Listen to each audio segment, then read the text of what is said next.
Stevie boy. Stevie's got a wee mulled wine for us and a wee mince pie, very festive. Yeah. Nice way to start the day. Nice way to end the year. Well, that's nice. We had 9 hardy souls brave the elements on this frosty and icy December morning. You can just... No worries, cheers buddy. But I recognised. Recognise you there, didn't I think so.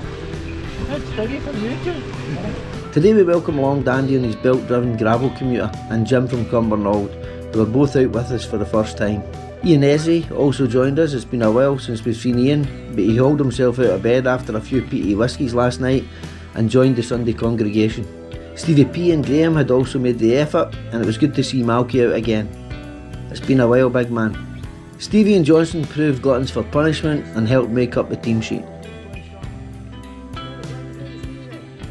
The route for today was heading westerly on a long climb and clockwise loop towards the south shore of Loch Chon, round Loch Chon and back into Aberfoyle along the south shore of Loch.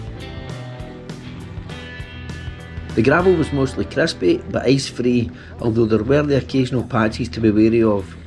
Again, more of that to follow.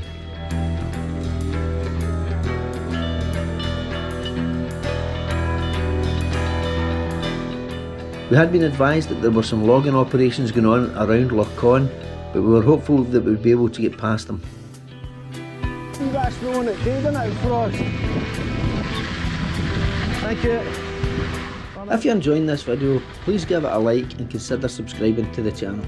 I'd also appreciate any comments and feedback, or if anyone would like to lead us on their favourite local gravel ride, give us a shout. It was pretty chilly in the shade and lovely to pop back into the sunshine occasionally. If you'd like to follow any of these routes, you can access the GPX files by following me on Strava at Douglas Gilligan RACC. Aberfoyle is a quite fantastic place to go gravel riding. In case people don't know, local stakeholders have created 3 signposted gravel loops which all start and finish in Aberfoyle. The 3 loops are the Ferry Loop at 10 km, the Aqueduct Loop at 20 km and the Lomond View at 30 km. We then get into the meat of the climb, which gets harder and steeper towards the end. The surface is also quite chunky, with some steep hairpins. Especially well done to Andy here, as he had a challenging granny gear for this type of climb, and he ground his way up well.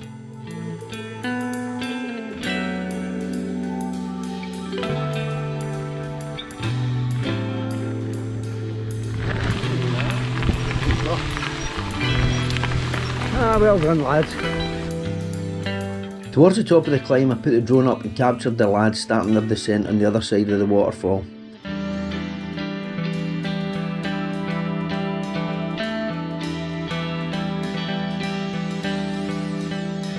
This route has a fairly tough start, climbing almost 1,000 feet in the first 9 miles as it heads due west.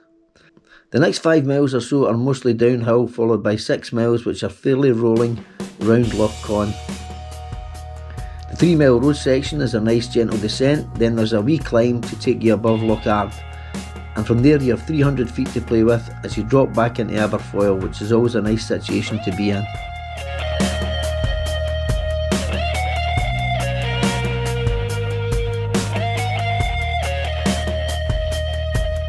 Thankfully they stopped in the sunshine to wait for me to rejoin them, as I really didn't want to be responsible for 8 cases of hypothermia.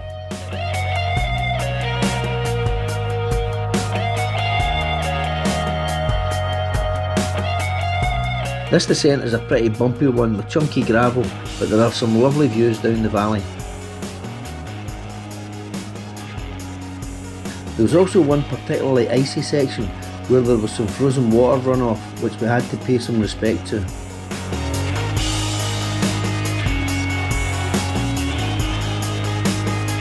Ben Lomond was looking majestic with its recent dusting of snow, and we enjoyed some beautiful views of it.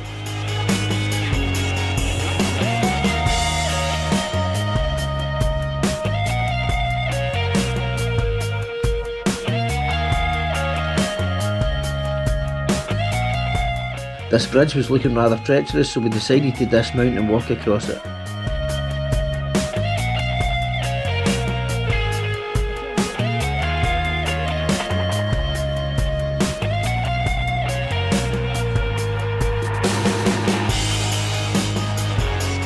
At this point we had a rather extended period in the sunshine, which was most welcome, as according to Strava, the feels like temperature for the day was -3 Celsius, and it really was chilly when we were in the shade.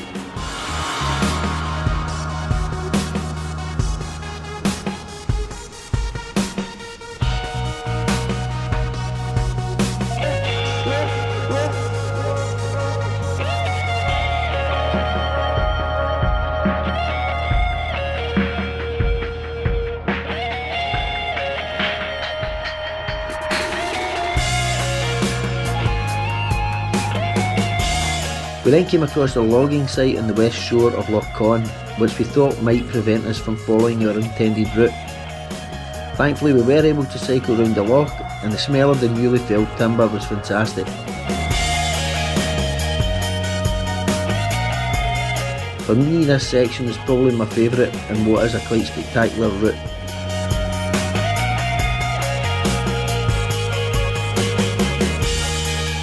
At this point Andy dismounted, I think to ensure that the branches didn't foul his very impressive chrome mudguards.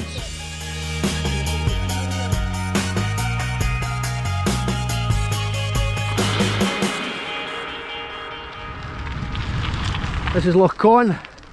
We managed to make it through where we thought we might struggle, but it was passable, so it's been good. A couple of wee sketchy bits with little patches of ice, but so far so good. I don't want to crows, but with a bit of luck we should be alright. In hindsight I really should have kept my mouth shut, but to be honest that's never really been a strength. Right, can we stick the heaviest guy over first?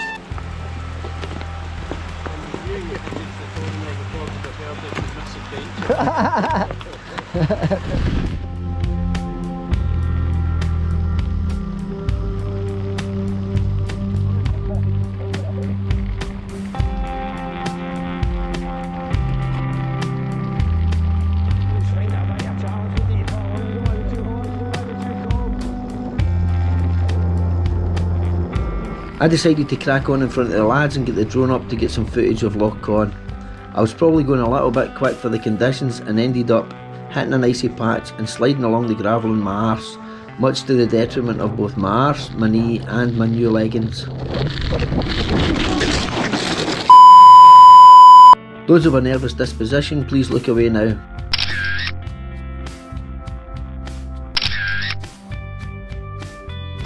I think my mech hanger may need a little bit of attention, as I had to limp back to Aberfoyle in a fairly high gear. I was definitely a wee bit more cautious after having come off, and the conditions weren't improving any.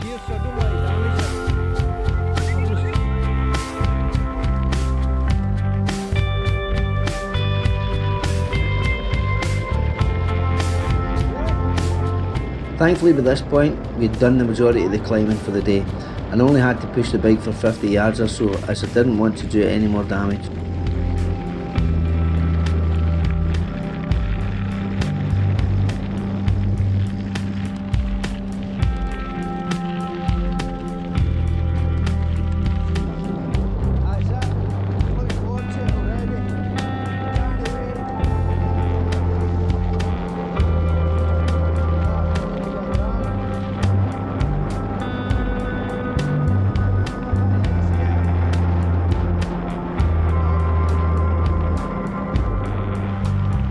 Loch was frozen on the way back into Aberfoyle, and it was terrible to hear of the children who died this weekend in the frozen pond in Solihull.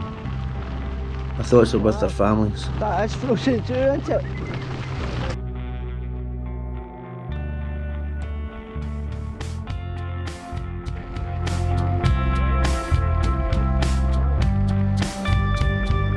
From the Milton Forest car park there's a nice little single track section which takes you back over the Dukery water.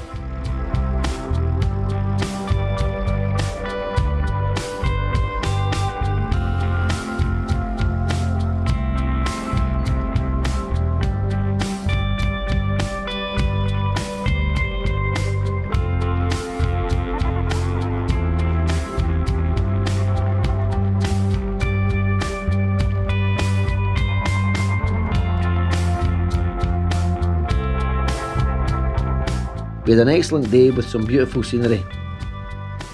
Brilliant, good man. Thanks for coming along. Well done, Grail. Good to see you, man. Kept it going. Good to see you again, son. Did you, mate? Well done, man. Well done, Ian. Good to see you, man. Good to see you. Well done, son. Nice to meet you. Brilliant, cheers. So, as creatures of habit, we're heading for Lizzie McGregor's for a wee coffee. We popped into Lizzie McGregor's for a wee coffee and a cake and some people for their dinner. By the looks of it.